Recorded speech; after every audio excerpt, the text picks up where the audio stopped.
Assalamu alaikum and welcome to Integrated Literature. Today I will be analyzing Things Fall Apart.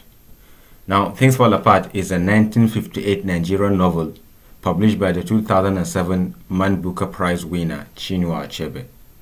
The book is divided into three parts. Part 1 introduces the people of a town called Umuofia and the protagonist Okonkwo. At the end of this first part, Okonkwo commits an error that is deemed a crime to his village and is sent into exile to his motherland Umbanta. Part 2 begins with the major conflict of the novel with the arrival of the white Christian missionaries in Umuofia. The climax of this conflict erupts in the last part of the book, and this is where we see the tragic end of the protagonist. I am Mujtaba from Kaduna State University, Nigeria, and this is Integrated Literature.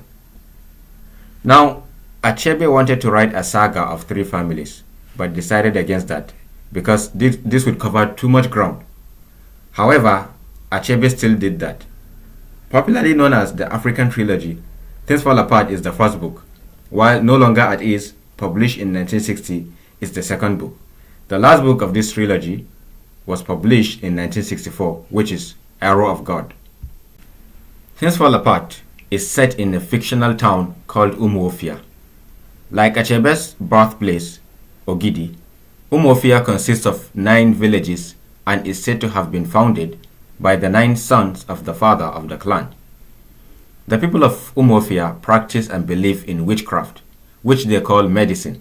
Now, Achebe started studying medicine in what was known as the University College, now University of Ibadan, but later switched preference to study classical works. The narration of the novel is logical with little flashbacks. The subject matter of the story is in the epigraph of the book. Of course, we know what is an epigraph is a quotation that comes at what is called the front matter of a book, the first few pages before the main content. The quote is from William Butler Yeats' famous poem, The Second Coming.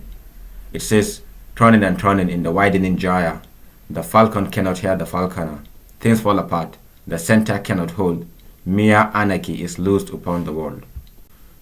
So, let's dive into issues in the novel. First is belief system.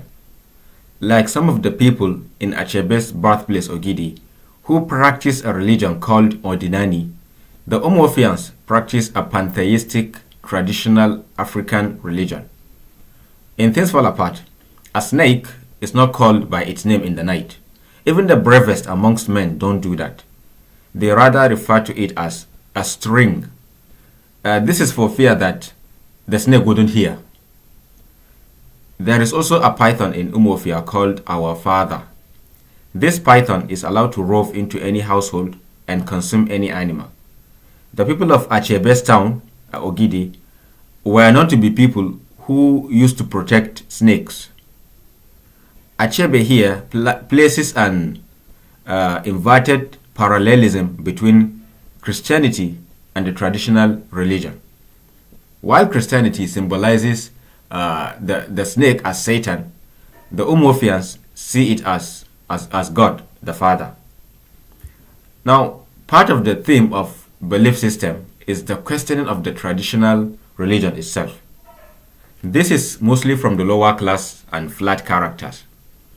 When one of the oracles ordered one of the flat characters, Obiako, to sacrifice a she-goat for his dead father, Obiako tells the oracle to ask his dead father whether he owned a fowl when he was alive. This is because the judgments of the oracles usually contradict humanity. Their punishment is always harsher than the crime. Here, the best lack all conviction. The lower class are always maltreated. Being a historical novel, it portrays how an African culture began waning, with some characters either being apathetic towards the culture or disregarding cultural values.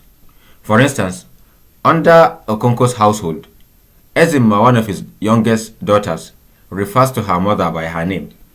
This is usually against African culture. So this shows that the center has not been holding. Unwoye, Okonkwo's son, is unimpressed by the people's expectation of bravery in a young man. He rather prefers storytelling sessions, which is seen as a feminine activity. Unwoye also soliloquizes and questions some of the cultural practices of the Umuofians, like the killing of newborn twins. Practices such as this paves way for some characters to convert to Christianity. Now, Achebe's father, like Unwoye, converted to Christianity at an early age. And here we see Achebe giving Unwoye the name Isaac, which sounds similar to his father's name, which was Isaiah. Another theme in the story is the ecosystem. Here, the ecosystem projects the character of the people of Umuofia.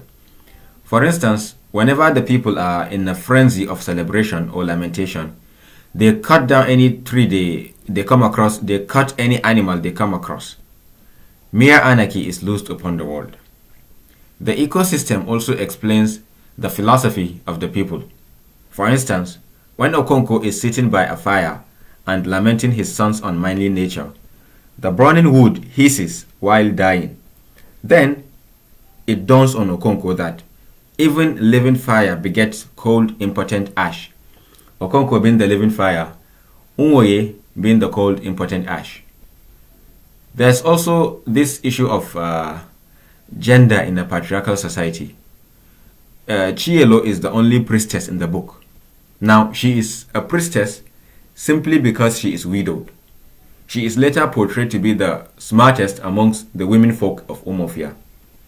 However, while the village fails to recognize the faces behind the masquerades that normally perform during celebrations and lamentations, Okonko's wives are able to identify their husband by the simple observation of his gait, the way he walks. So, although a patriarchal society, daughters are not given out for marriage to poor bachelors, no matter how brave a young man is. We see this in the case of Okonko and Ekwefi. However, daughters are sold into marriage by way of paying bride price. And this bride price is determined by simply counting broomsticks, which is even a dirty object. So no matter how much the society raises the status of a woman, the society still brings her down. This patriarchal attitude is extended to the setting of the book. For instance, a man belongs to his fatherland when things are good, but in sorrow and bitterness, he seeks refuge in his motherland. This Sigmund Freud's repression shows that the motherland provides comfort, while fatherland accommodates prodigality, ironically. Another feminist issue is in the naming of some characters. The name Ineka in the book means mother is supreme. The first female character to convert to Christianity is called Ineka. Later, when Okonko's first daughter in exile is born, he names her Ineka, while his first son in exile is called Umuofia, meaning born in the wilderness. These instances symbolize that redemption for the people of Umuofia is in Christianity.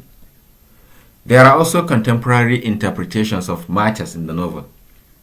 When an unknown caller, for instance, calls a character in the night, the character does not answer by simply confirming his presence. Rather, they say, "Is that me?" for fear that it might be an evil spirit that is calling them. This practice of answering is similar to the smartphone app that we have today, Truecaller, because one has to be sure of the caller for fear that it might be a scam or a hacker. Also, during wrestling matches, when the spectators cheer or roar, it is said that it is said to be heard in the surrounding villages. Now, this is similar to live streaming of an event online. There are also conspiracy theories in the book. The people of Umuofia speculate about the physiology of the white man. Some say that the white man looks like a chalk, some say albino, while some argue that he looks like a ghost. This kind of conspiracy theory is repeated when Okonko's friend, Obierika, visits him in exile. When talking about the likely danger that the white man poses to the village, he says, "Who knows what will happen tomorrow? Perhaps green men will come to our clan and shoot us. This is absolutely referring to aliens, green men, aliens. So there are theories about aliens in Things Fall Apart.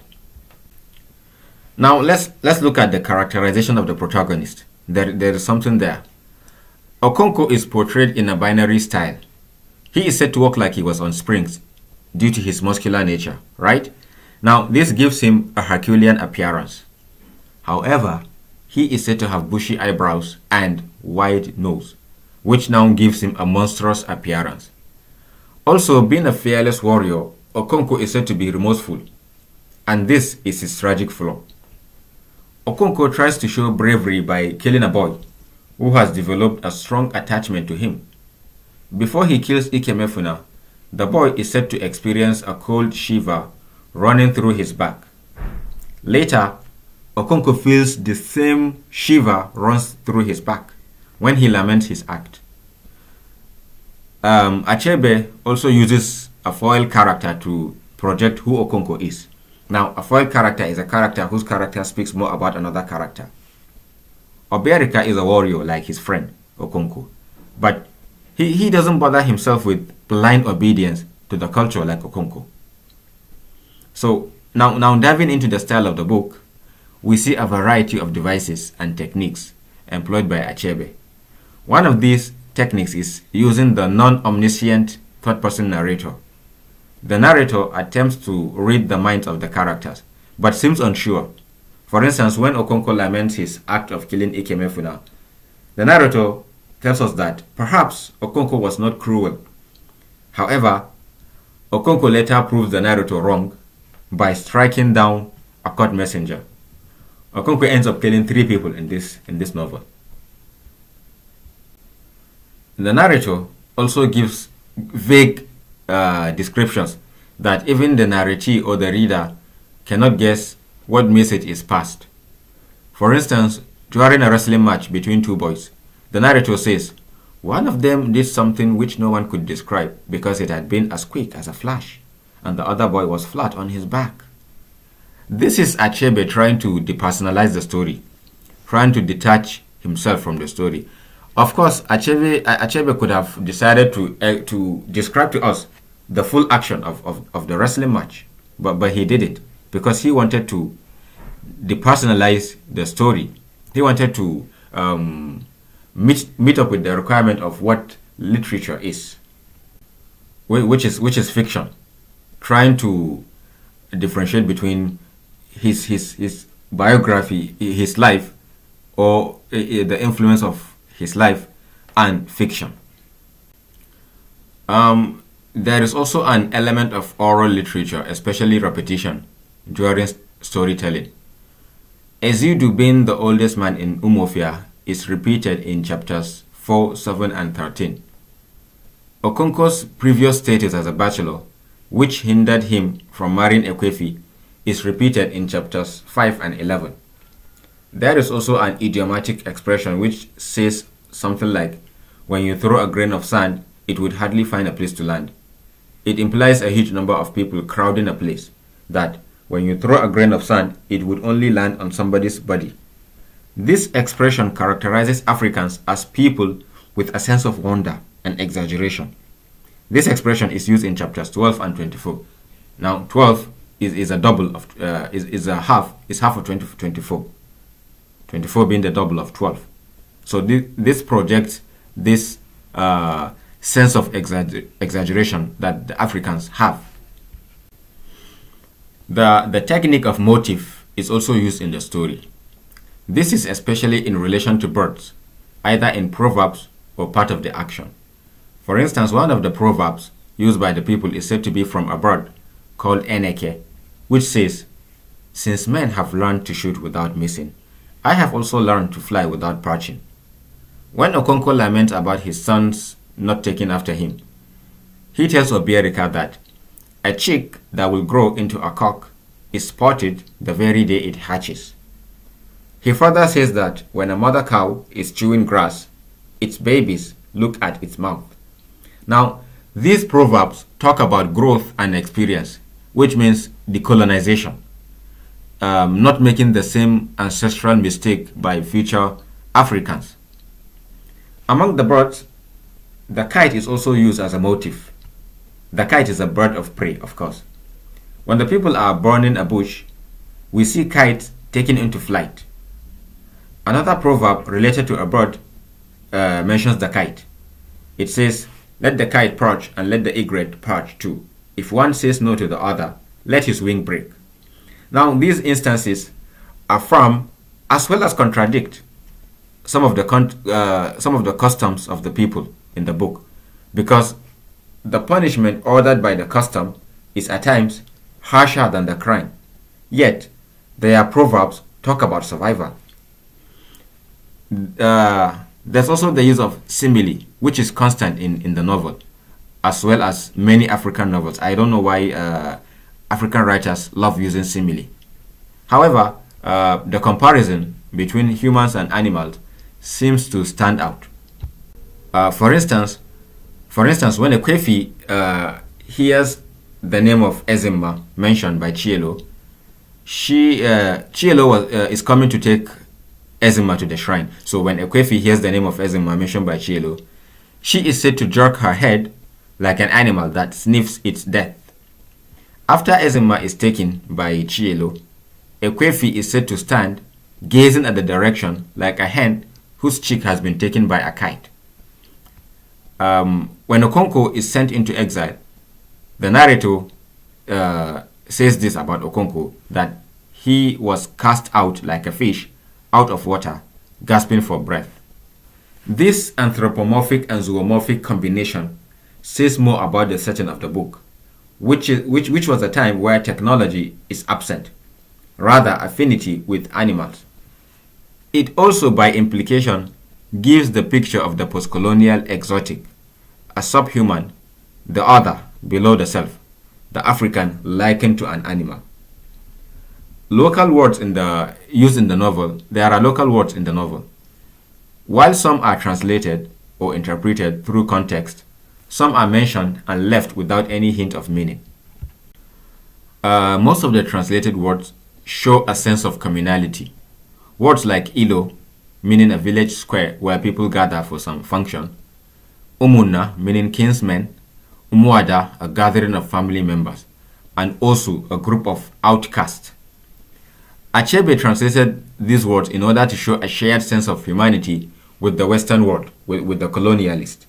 Remember, contrary to popular belief, Achebe's reason for switching his course of study to classical works and writing Things Fall Apart was his encounter with Joyce Carey's novel, Mr. Johnson, not just Joseph Conrad's Heart of Darkness.